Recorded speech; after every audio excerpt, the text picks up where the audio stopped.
सुकरात कहते हैं कि पहले खुद से प्यार करें और बाकी सब कुछ अपने आप हो जाएगा। इस दुनिया में कुछ भी हासिल करने के लिए आपको वास्तव में खुद से प्यार करना होगा। खुद की वैल्यू बढ़ाना एक महत्वपूर्ण व्यक्तिगत विकास का हिस्सा है। जब आप अपने ऊपर काम करते हैं और खुद की वैल्यू को बढ़ाते हैं तो आप अपने जीवन में खुश और संतुष्ट रह सकते हैं। ज्यादातर सभी लोग चाहते हैं कि उनकी दुनिया में कुछ वैल्यू हो, जहां भी जाएं सभी उनकी इज्जत करें। लेकिन यह कैसे संभव होगा? उसके लिए आपको अपने ऊपर काम करना होगा, कुछ चीजों को छोड़ना होगा और कुछ चीजों को अपनाना होगा। यहां कुछ तरीके हैं जिनका आप खुद की वैल्यू को बढ़ाने में उपयोग कर सकते हैं। अगर हम अपने व्यवहार में 1% भी सकारात्मक बदलाव लाएं तो हमारे सोचने का तरीका बदल जाएगा। हमारे चारों तरफ जो लोग रहते हैं, रिश्तों में, घर, ऑफिस, पढ़ी ढोस, समाज में, उन सभी के अलग अलग व्यवहार और संस्कार होते हैं। कोई परेशान है, कोई उदास है, कोई स्थिर है, कोई शक्तिशाली है। आजकल बहुत लोग अपने मन का ध्यान नहीं रख रहे हैं। इससे उनके अंदर जटिलताएं पैदा हो रही हैं। इसका असर उनके व्यवहार और शब्दों में दिखता है, फिर इसका असर रिश्तों में दिखने लगता है। इसके लिए हमें खुद में सकारात्मक बदलाव लाना होगा। हो सकता है कि 1% परिवर्तन लाना भी मुश्किल लगे, लेकिन यह है बहुत आसान।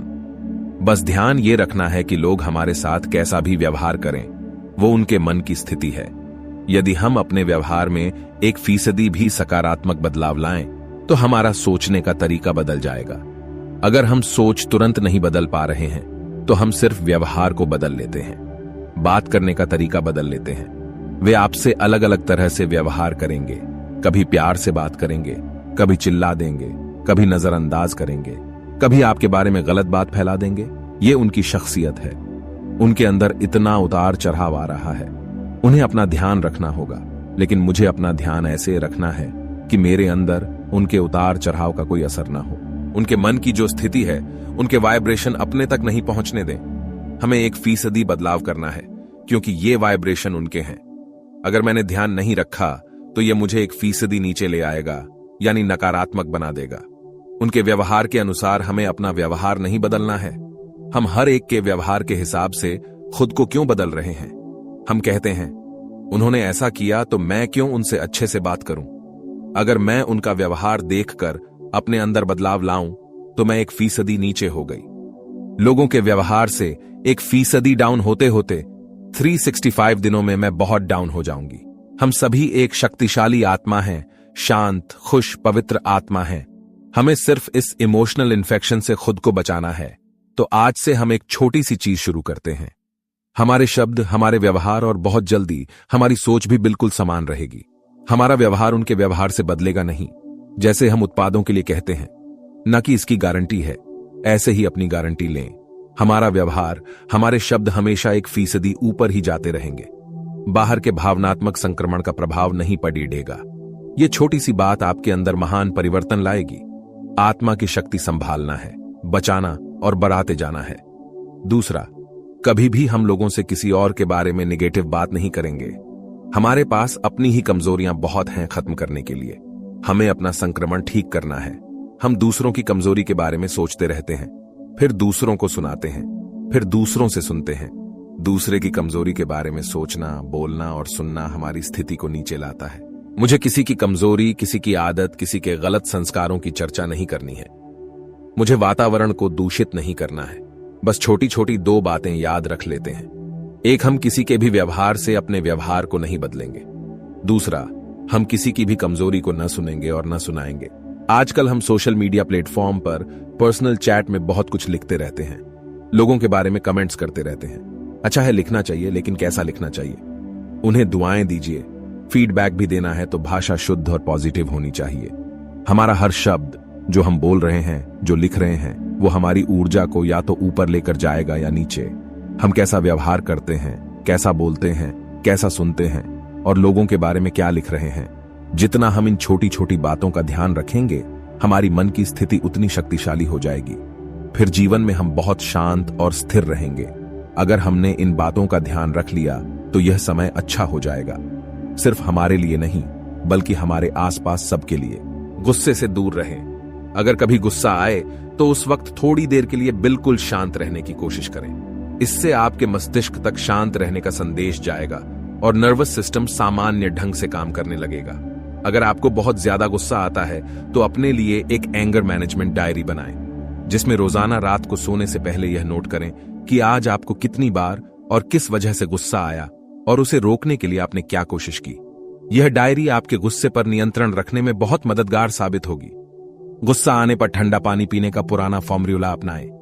पानी आपके शारीरिक तनाव को कम करके क्रोध शांत करने में मददगार साबित होता है। कहते हैं कि तरकश से निकला हुआ तीर और जुबान से निकले शब्द कभी वापस नहीं लिए जा सकते। इसीलिए चाहे आपको कितना ही गुस्सा क्यों ना आ रहा हो, बोलते समय अपने शब्दों पर जरूर ध्यान दें। गुस्से में बॉडी लैंग्वेज पर नियंत्रण रखने की कोशिश करें। नकारात्मक बॉडी लैंग्वेज से शारीरिक तनाव पैदा होता है और इससे क्रोध भी बढ़ जाता है। गुस्से की वजह से अगर किसी के साथ आपकी बहस हो भी जाती है तो लगातार खुद ही न बोलते रहें, बल्कि सामने वाले व्यक्ति की बातें भी धैर्यपूर्वक सुनें। इससे आपका गुस्सा कम हो जाएगा। दिखावा करने से बचें। अगर आप दिखावे के फेर में पड़ते हैं तो अपनी स्वाभाविकता को खोते हैं, अपनी पहचान को खोते हैं और बदले में पाते कुछ भी नहीं। दूसरों की तरह दिखने का विचार हमारा बहुत नुकसान करता है। हर किसी के व्यक्तित्व में बहुत सारी खूबियां और कमियां होती हैं। अपनी अच्छाइयों का विस्तार और कमियों को दूर करने का प्रयास लगातार चलने वाली प्रक्रिया है। हम जितना खुद को निखारने की कोशिश करते हैं उतना ही हम दूसरों के लिए स्वीकार्य होते जाते हैं।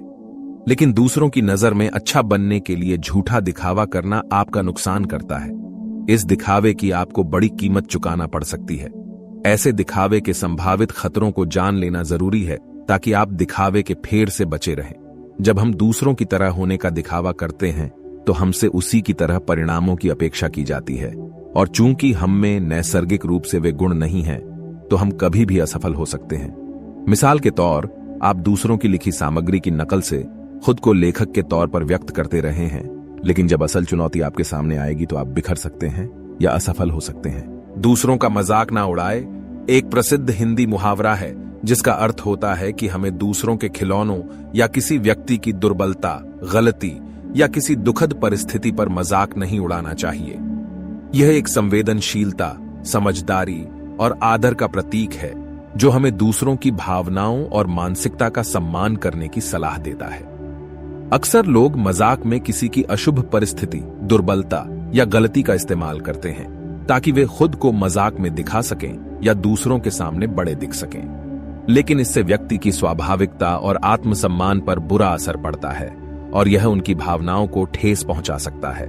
इस मुहावरे का अनुसरण करके हम दूसरों के साथ सहमति, समर्थन और आदरपूर्ण व्यवहार की ओर बढ़ सकते हैं, जो कि सामाजिक सद्भावना और एकता की दिशा में मदद करता है। इसके अलावा यह व्यक्तिगत और पेशेवर संबंधों की मजबूती बढ़ाता है और हमें सही तरीके से व्यवहार करने में मदद करता है।